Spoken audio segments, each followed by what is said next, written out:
Scan to unlock Sovi and ace your tests.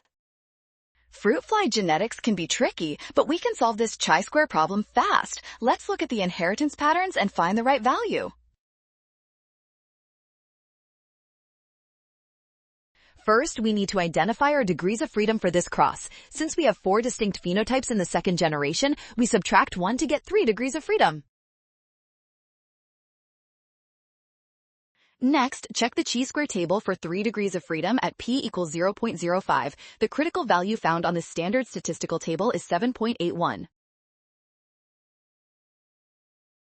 To reject the null hypothesis, our calculated value must be higher than that critical number. Only one option fits this specific requirement perfectly.